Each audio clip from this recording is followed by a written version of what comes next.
something like a kind of unimportant mountain, a kookaburra, and a garbage truck, and a grapevine. So these are from France, and well, you can see these were non-human characters. So why do we play? And they all come from memories of people of the roots, right? So everybody knows the story. Why is that? So why do we play with non-human? Why not? Why do we play with non-human characters or more than human? Yeah, because you cannot imitate. So you don't do like a chicken, but you can find the chicken in you, me the chicken, and participants have experience of a chicken or of a garbage can. So it's not something completely different. And it is to avoid cultural appropriation. And when I made this slide, I realized that it's, of course, we culturally appropriate from non-humans, but I don't think they do mind that. So, yeah, it is human concepts we work with. So we don't believe that we are chicken. So that's the reason. Here you see in small groups they create characters. Here also, this is the grapevine. These are the rules of the game. Most important is that it's a cooperative game, so if you eliminate the other one, then like that they cannot exist in the world you create, then the game stops and we all stay in the fiction. These are the rules, and we make a deal. Here you see they are negotiating about the first, the habitat. That's the first thing, how the world looks like. And they are the river, and they are the lizard, and there is the snow and the mango tree, and the tram who thought he's a metro from Tunis, because in Tunis they don't have a metro, so they call the tram metro because they would like to have a metro. These are so we have the habitat, how does that look like, negotiating about that. Then how life changed after the humans. Yeah, most time we let people extinct because of wicked problem like institutional racism, and they died out. So that there is a reflection point, or and then we let an evolution happen, and then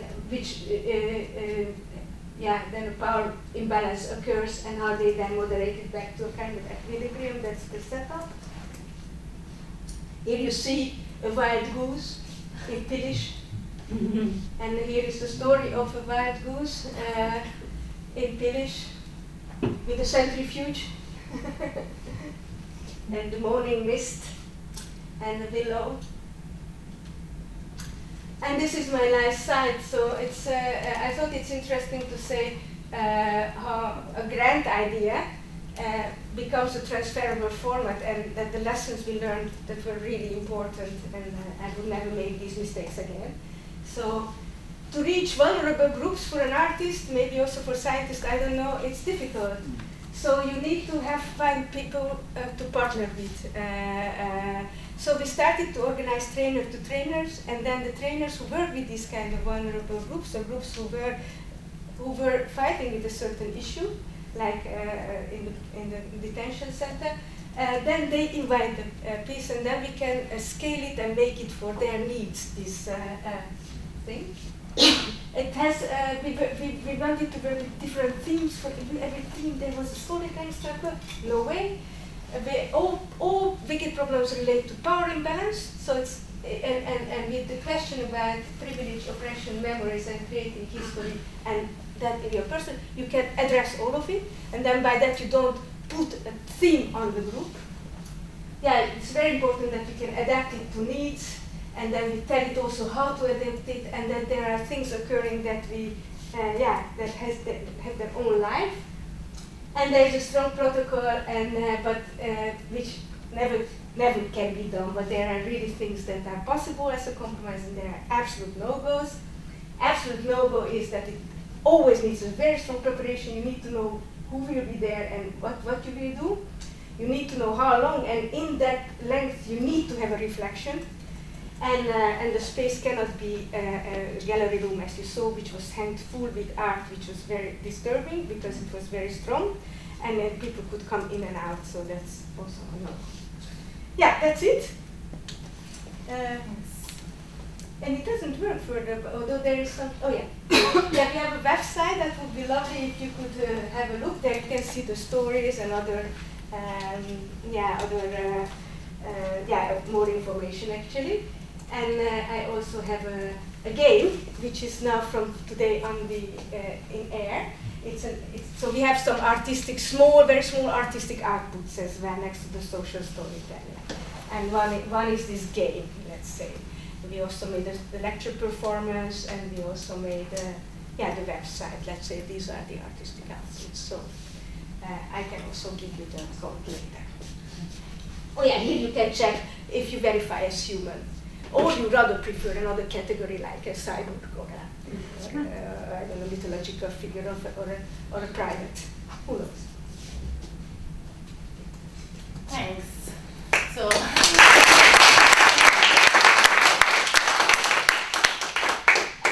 So the idea is not that we play the game now, right? So this is a narrative game, so you come back to do it at home, but you can click on it and then you are on it, and it would be great to see if it's really working. So. But you can also do it later. Yeah, we can put this up at the end of the meeting. Yeah, sure. Yeah, sure. that's a good idea. I'll use the website for the end. I want to take a few minutes before we go to Timo's presentation for some reactions. We have plenty of time for discussion at the end, during the panel and after the panel. But yeah, maybe there are some ideas or questions that you have, or first reaction, something that spurred your imagination. Robert? Yeah, I have a question. Thank you for your presentation. Thank you. I am myself starting a co-creation process at 5 actually, so if I go earlier, sorry for that. But you mentioned at the end to engage the people, to engage the respondents or whatever you want to call them. And in the case of the Roma community, how did that go? Because as you know, having access to the field and these populations is Yeah, so we had a kind of we had a storytelling circle with an extreme diverse group, many people who were refugees and ended up in Hungary, and there was also one person who was Hungarian and who actually works with this Roma community. And then when she engaged in this thing, then she said, and that is how we realized it. Yeah. And then she said, "This I want to bring it to Pilish," and that's how, and that gave us the click. Also from that on, we organized trainer to trainers and asked people who might have interest, because that's a much more effective way to also offer your thing, and it's otherwise you come with, "Here is my thing," and otherwise it please bring your thing, and then how can I bring my thing, and then there was a lot of we prepared a long time for that. Yeah. Thank you. Yeah. Makes sense. Thanks. Lily? The usage of sticks, because I think I was wondering, because it was in many of the images, in the beginning you work out with them, but then do you also use them, or is it just a drawing? Because we saw pictures. No. So they come back several times, but at least twice, and that is in the beginning to make the movement, and later to build the set, right? Because building with the construction, that non-verbal exercise of negotiating the space, that is actually the set of the storytelling. I forgot to tell that. I also have one question. I was intrigued by many things that you shared with us, but there was one sentence that you said that intrigued me particularly. You talked about a non-verbal search for a new vocabulary. Yeah. Could you say something more about that? Because it sounds a contradiction, but. Yeah, I don't think language is only in words. So I mean, there's a communication. You look at me like with curiosity. Happily, you do like that. So I know that you understand me, and you see that I do like that. So So that's also vocabulary. So that's also vocabulary, of course, and the proximity we have. So it would be very strange if I would not explain this like that to you. So spatial, tactile, sensory elements. They are all that's 3/4 of language. So the negotiation about how to build that idiotic structure with the bamboo sticks, that's our set, with tape and rope and like really funny material, right? so that you cannot imitate the pattern. That's really like, you cannot do it on your own, and that's a very strange, and they don't mime, so it's not like miming as if you have a language, like verbal language. So that's a really interesting way of triggering very quickly this non-verbal. Thanks, wonderful. Thank you. I think we can move forward now and get back into discussion later. So I will give the word to Timo. Timo is a PhD in sociology. And with Timo, we add a new element to the discussion, which is polarization, because Timo's research is about polarization. So he will tell us, so Timo followed the project, participated in the project, as Petra was telling us, and looked at it through this lens. Yeah, thank you. Yes, so like Petra and Elena already mentioned, I have been doing research together with Petra and with the participants on this project. I've participated in many of these storytelling circles. I wasn't in the pictures, but I was there. And I also do research on polarization, and that's also mainly the approach that we've taken in this research. That there was this assumption that in this methodology, there's this way where it can serve as this tool to create like common grounds. So that's why it's called common ground dialogue, right? So that was the assumption, but then the question was how and why does this happen? And I think Petra already mentioned a lot of the different steps that are taken during the process in which that happens, and in which you can see and feel that happening when you participate. But we also wanted to try to research it in a way, together with participants, to see if we can find like certain mechanisms or conditions through which this common ground was sparked, was evoked. And that's basically what I want to talk with you about, or what I want to talk about. But first of all, let's talk about the term polarization a little bit, to basically explain how I conceptualize it in this research and what I think is important in researching polarization. And to be clear, not every group or a lot of the groups that we worked with in the storytelling circles within the Common Ground Dialogue project was a group that you would describe as being polarized or having a serious conflict. In some cases there was a conflict, or in the case of the Roma and non-Roma community, they didn't even speak with each other. But in other cases there was just a certain level of difference. So there was a difference between people, there was heterogeneity in the group. So it basically also was a way of looking at how to deal with difference. But in the end, I think we can see, or we can think about how these mechanisms and these conditions that I have been researching, how these can serve also to function within more polarized dynamics, when groups are more polarized. So it's basically also thinking about these mechanisms and conditions to serve as a depolarization tool, so to say. All right, I won't go into this too extensively, but I think it's important to know that most research on polarization conceptualizes polarization as this process of certain in-groups becoming more tight, becoming tighter, and those groups, those out-groups moving away from each other. So there's always this assumption of groups moving further away from each other and then becoming more and more extreme, the conflict becoming heavier and heavier, and then there are these widening divisions between groups on different levels. So that's basically the idea of polarization, to which we then apply certain dangers, or to which researchers then apply certain dangers, saying they are dangerous because they generate conflict, which makes democracies uncontrollable, ungovernable. If people are too far apart, it becomes impossible to enact any democratic or political policy. This idea of democratic backsliding, so that polarization can be used as a tool or as a strategy almost to create more divisions, or to inflict more divisions, like stir up conflict, and that by doing that it becomes more and more easy to enact anti-democratic policies. For example, that says that certain migrants are not welcome in the country at all, to do away with any kind of difference. And of course, then there's also a danger of the erosion of trust in democratic institutions, which also links back to the other dangers, I think. So basically there's always this assumption in most research, not all research, that there is this center, this moderate center, to which different groups, when polarization becomes more and more intense, move away. So that's basically the paradigm of most polarization research or most polarization knowledge that's being used. And as a consequence, polarization is almost always seen, or it is emphasized, that it's mainly something destructive, something that needs to be solved because of these dangers that I just mentioned.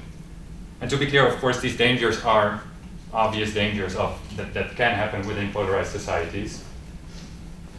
But there's this emphasis on this destructive effect most of the time. There's also a quite neutral approach to what people polarize about. And what I mean by that is that by conceptualizing polarization as different groups moving away from each other from this center, we basically focus on the fact that there are these widening gaps and there is a conflict. But we're not really diving into what that conflict actually is about. We're not really zooming in on what these different positions that move away from each other say and what they champion. So it basically focuses on the conflict and not really the nature of the conflict. And then from that thinking, many solutions to polarization, again, not all of them, but many popular solutions for dealing with polarization, then focus on kind of like rebuilding or re-strengthening this idea of this moderate center or this center. Because there we would be able to find more nuance, more rational thinking, more neutrality also. This can then serve as an antidote to these extremes that move away from each other. That's the general thinking. In the conceptualization of polarization that I use, I see several problems with this. And the first of all is that by saying that polarization is something destructive, we kind of like forego the fact that polarization can also, or maybe essentially, is something constructive. Because without difference, without making space for radically different viewpoints, we wouldn't have a democracy. The core of democracy is to allow difference and to create a stage for it. So this is where I use Chantal Mouffe's work, a political philosopher from Belgium, who speaks about antagonism and agonism. And basically she also says polarization conflict is necessary for democracy, but it should take the shape of an agonistic conflict. Because in an antagonistic conflict, you see, or an antagonistic relation, you see the other as someone who doesn't deserve a place in the democratic society or in the society, who is seen as an enemy. And in an agonistic conflict, we see the other still as someone who we disagree with, as an adversary, but not necessarily someone who doesn't deserve a place, someone who also has a place or has a space to speak from his or her mindset, to create a space for this difference. Secondly, and related to this idea of focusing mainly on the conflict and not the nature of the conflict also creates what you could say a form of both-sidism. There are several sides of a conflict, but we're not really zooming in to what is happening. So we can't really do any normative assessment of the nature of this conflict if we conceptualize polarization in this way. But if we use these concepts of antagonism and agonism, I think we can find a way to at least do some, or say something about it. Because if you would only have, or if you would polarize from an antagonistic idea, if you want to create antagonistic relationships, you're basically saying that there are groups of people who don't belong in the democratic society. So you could say that's a destructive form of polarization. We're trying to do away with difference. While an agonistic way of polarizing is saying we want our difference to be heard. We also respect that there are other differences within society, but we want that our difference to be included in that as well. It's basically an inclusive way of polarizing. So you could say that's more like a constructive way of polarizing. So it's important to reflect on the nature of this conflict and reflect on these differences in power and where people are coming from to see what we are polarizing about. And then the third is that by reinforcing this idea of this moderate center, we would kind of like forget that people are never neutral. Because what this moderate center is saying is basically also a norm that has grown through dominant practices, dominant cultural practices. But what is seen as normal, of course, is not the same as what is neutral. So also here we need to reflect on the positions where we talk from and address these in order to think about polarization. So basically, there's these 3 points that I say are important in researching or thinking about polarization, which is to make space for, or is the presence of a space for genuine difference, in which you can then question normalized power structures, dominant discourses, and to thirdly then reinvent our language, reinvent our discourses to create new narratives.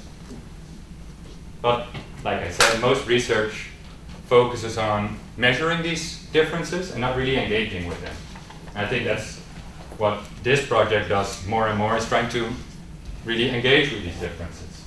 So this is why I also use this idea of inventing the social as an idea for researchers, or also like a call for research to engage with people in kind of like an exploratory, experimental process of trying to create or find new narratives, new discourses, to work together with people who try to do that. For example, the Common Ground Dialogue project, for example, with Petra and the rest. So, let's talk about that project now and how I did the research, because I think that's the most important thing. When I started it, for me it was also quite a search of how to do this research, because I'm used to doing qualitative research. I'm used to approaching people, then interviewing them, then doing my analysis. So we kind of went back and forth on how to do this, and I also went back and forth on how to do this. And I think these questions basically were like, yeah, they guided me a little bit. These are like the empirical questions that I worked with, but they kept changing all the time as well. But I think most importantly is that I wanted to know what happens during storytelling circle. Well, Petra already told a lot about that. But not only in like descriptive way, I also wanted to experience it, of course, or I was experiencing it. So it's also my own experience of what happens during a circle, coupled with my observations of what happened. And then I also wanted to know, kind of like all these assumptions that we have and what I'm experiencing here and what I'm observing, are they in any way, do other people experience it the same way? So I had like reflective interviews with participants afterwards to ask the question or to discuss how participants experience such a process. And of course the main question was then how and when do people experience these common grounds, and can we find some mechanisms and conditions through which these common grounds are found. So these are the different data collection methods. I participated myself in 5 storytelling circles, and then there are also 2 storytelling circles, additional storytelling circles where I wasn't present, but I do have the transcript of those circles, so it's recorded and I know what the story is about. I've seen the reflection, so I also use that in the research. And then at this moment I've analyzed 13 interviews with participants, it doesn't say it here, and I conducted 15, and there will be a couple of more, probably. So I'm still kind of like searching for ways how to share this data, how to present it. What we want to do is also create like a handbook in which we say something more about the project and also present the research findings. For now, or for this meeting, I decided to start at the end of the story. Namely, when and where and how do people experience common grounds? This is also a question that towards the end of interviews I've asked participants this, like what were moments that you experienced common grounds and what does a common ground mean to you? So it's more of like a conceptual question.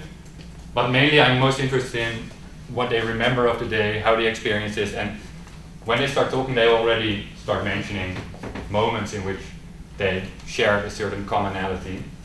And I think most important is that all these explanations revolve around this idea of that there is this difference, but at the same time we do imagine some, or we can find some sameness, some commonality. So this first quote here basically addresses that, saying, yeah, I know we were all so different, and I was struck by the fact that we all had these common stories, and through these common stories I could also recognize that we were different.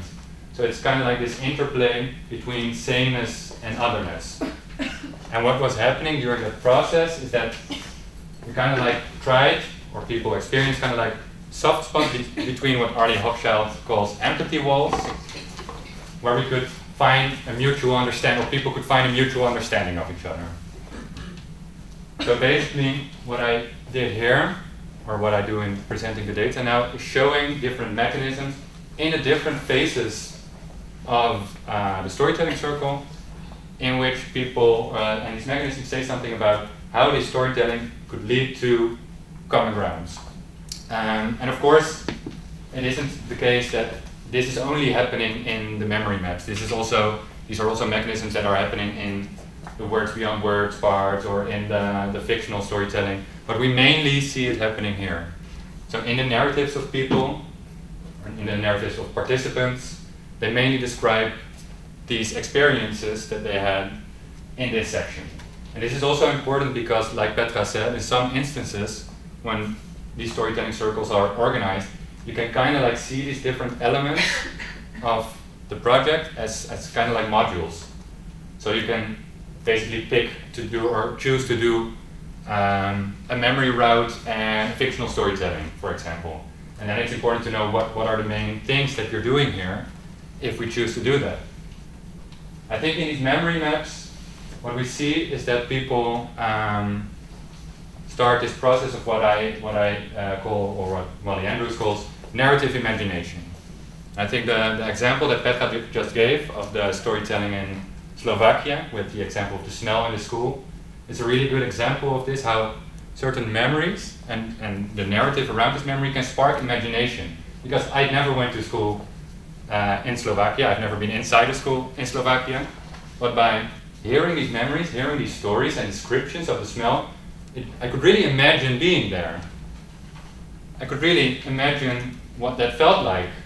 And when that story was then shared about what the school was like, what the teachers was like, I really felt like I could imagine myself coming along or riding along with that story. So basically what is happening is that these stories or these memories allow us to know and recognize and acknowledge the other, and acknowledge the other's stories and memories and experiences. And we can also use that kind of like as a mirror for ourselves, to connect it to our own experiences and our own feelings. And maybe we can then make a connection based on that. So I think this last quote, there we can see that happening, is that somebody shared something and this participant said, yeah, that really touched me, because that is something that I relate to also. That's a feeling that I really can relate to, but that feeling could be aroused or awoken because the story took her there, basically. And this is more also something that Petra mentioned. In these stories, people also discover aspects of their own memory that they may have forgotten. So it's also kind of like a way of finding your own story, or refining or rediscovering your own story again. A story that might have been tainted by a negative history, by having to move away, having to flee your country, by walking this route. And of course you have to be really careful with that. You can also kind of like rediscover certain positive aspects of your memory, finding your own story again, and then connecting it to other people. So it has kind of like this dual mechanism of getting to know others, but also getting to know your own story, through which others can then recognize your story. In the words beyond words part, but this is also something that is partly happening when we are doing the memory maps, we then try to bring power into the stories, or bring the context, the social context into the stories. because, like I said earlier, we all speak from somewhere. No perspective is neutral. And participants know this when they enter a storytelling circle, especially when they're dealing or when a circle is about certain sensitive topics or contentious topics or topics where a lot of difference exists. People bring these differences into the storytelling circle. So in a way, it's important to address these and reflect upon these. And that's what we try to do, or what is happening in that Words Beyond Words section, but also when people are asked to relate memories of power and privilege and oppression to their own memory maps and to their own memories. So we're trying to bring in these situated imaginations, these situated narratives, to try and reflect on them. And from there on, especially in this Words Beyond Words section, also try to find a new language, a new vocabulary. And then after this section, we go into this building of the monument, in which this takes a more non-verbal form, this non-verbal idea of finding a new language. And that then culminates into fictional storytelling. And what we see happening there is that this is the moment where all these memories they inform the characters, and they are kind of like, because it's a fiction, suspend or try to suspend all these hierarchies or upend these hierarchies or overthrow them to create a new language. Because in this fiction, people can be in different positions, different power positions. They kind of like switch positions, they leave their fixed positions. And this is also something that participants mention a lot, that they like this about this process. So one of the participants said, yeah, usually in my life I'm not really in a privileged position. So that's why it was really interesting to be this character, a river, which was really powerful in the story, because I got to experience power. And in that same conversation that I had with him, he also went, yeah, and I think I really let the power get to my head, because at one point I really wanted to create this common ground. That, I mean, I had good intentions, but I might have been a bit too dominant in doing that. So this for him was kind of like a really fun experience, to experience having power, but also a reflective experience on what it means to carry that power and carry that privilege. And in that same storytelling circle, I was the tram slash metro. We weren't powerful at all. And I remember that because it was my first circle, I think, that I participated in. It was quite intense, and myself reflecting on my privileged position, having a lot of privileges in life. I felt quite, it felt quite heavy. I felt quite overwhelmed, and I think a lot of participants had that. And I had so much fun in this fictional storytelling. And later, when I got home, I was reflecting on this, and I thought, I think it was also because I didn't have a lot of privileges in this story. The metro and tram was quite a marginalized character, and I actually found that interesting to experience that perspective. And I remember also getting angry during the storytelling circle that we weren't listened to. So I was like, well, why is this river so dominant? Because we also want to exist in this story. And the snow. And the snow was also really dominant. So yeah, we felt really, or I felt, in that as that character, really marginalized. So it also allowed this switching of positions for me to kind of like feel and witness what it was like. And then afterwards, when we had the reflection the day after, we could talk about this, talk about these experiences, share them. And also in the interviews that I had with participants, we could also do that. So this reflective part, in which you kind of like relate this metaphorical world, this world of fiction, back to the real world with all its power imbalances, with all its hierarchies. That's where kind of like this finding of common grounds, this really creating a new language or a new understanding of each other, that's where that takes place. So what I did is, from these mechanisms and from these stories, I also tried to distill some conditions that are necessary or that are important of creating these common grounds, of making the power that is present in these stories, in the storytelling process, making them work to create common grounds. And I think these are different aspects, different conditions that participants mention a lot of the time that we see happening in the circles or during the circles, and I grouped them in 3 different main conditions. The first of which is structurally embedded. Maybe I'll change the names and the labels a bit. But it basically means that what I just explained, that to make these stories have resonance, to make these connections, we need in some way to relate them back to the real world, the structures in which these stories or people are embedded. Like I said, people always enter these storytelling circles from certain positions, and trying to or not talking about these positions can have like a counterproductive effect for creating these common grounds. I'll show an example in a second. The other 2 conditions are basically, this is the first conditions, and the other 2 conditions basically follow. The second is that it is an artistic project, and that matters. That matters a lot for people, because almost everyone mentioned that they felt it was really experimental and surprising, that it did something with them that they didn't expect, and that made them to open up. It was also disruptive in the sense that they were confronted with stories of other people, they were confronted with stories about themselves, so they also started to question themselves.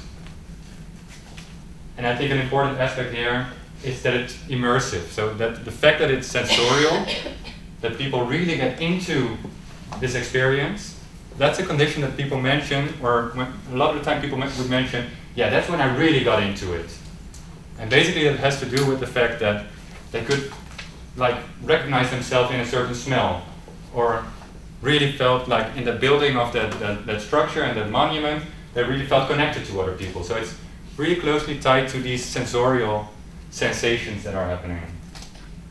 And the last condition is that it's inclusive, and that is really closely related to the first one, because to create this inclusive environment, we need also to reflect on the embedded stories or the embedded experience of people.